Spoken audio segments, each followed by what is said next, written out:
reception would be. She loved this old place, though it was bittersweet being here. It had started life as a hay barn for the Braddock farm back in 1839, then been converted into a boarding house for the ranch hands around the turn of the century, when the Braddocks had begun raising more horses than crops. The horse stalls had been closed in for separate bunk areas. The tack room was converted to a kitchen, and the nave of the barn became the central dining hall. The rough wood on the outside had weathered over the years to a silvery dove gray, and it still retained the scent of cedar and straw. The rich red-golden interior walls soared to large windows that lined either side. At one end was a massive flagstone fireplace whose chimney shot straight up to the apex of the roof. Wide oak planks, beautifully finished, made up the floor. Lila had brought in fine oriental rugs and dotted them with hand-hewn rustic tables, comfortable oversized chairs, and glazed ceramic pots full of tall ferns and palms. She'd managed to make the place both elegant and cowboy comfortable, a cross between palace and hunting lodge. While Charlie was a professional stager, she didn't have the interior design skills to have pulled this off. It was, in a word, stunning. The fact that the Braddocks had hung on to the land over the years was amazing, considering the blows successive generations had been dealt. But hang on to it they had, following the family credo, "Thou shalt not sell land." Even if thou must doeth odd and dirty jobs on the side, even if thou must liveth elsewhere and get basically adopted by another family. Oh, Jake. Charlie swallowed hard as she went to the long folding table, where Lila had set out 3 dozen swags made of grapevines and adorned with white silk gardenias.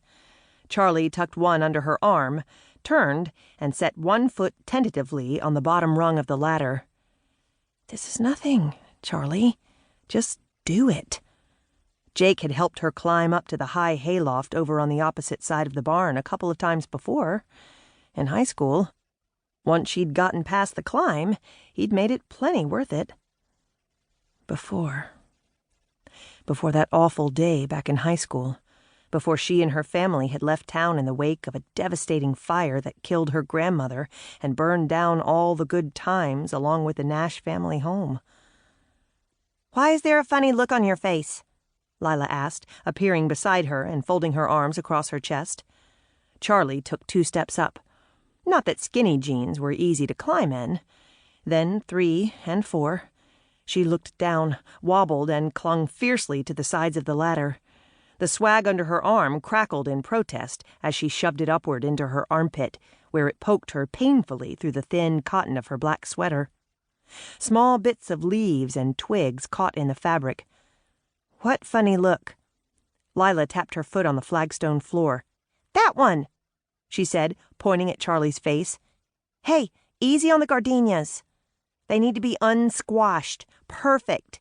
She said she was sure this time, and we can't give Bridezilla any excuse to switch them out for calla lilies or roses. I'm so done with her." "No kidding," Charlie said with feeling, "and you don't have to be her bridesmaid." Charlie and Felicity weren't exactly friends, but given that she'd introduced her and Will to each other at a college party, they'd insisted she be part of the wedding. Even if she sometimes regretted that introduction, she wouldn't dream of turning down her cousin's request. She took 2 more steps up the ladder, looked down at the stone floor again, and felt nauseated. She clamped the swag even more tightly into her armpit. The hook it needed to hang on was a foot away from her face. Easy. No problem. Except that she had to let go of the ladder with one hand in order to hang it. Yikes. "Charlie, are you okay?" Lila called.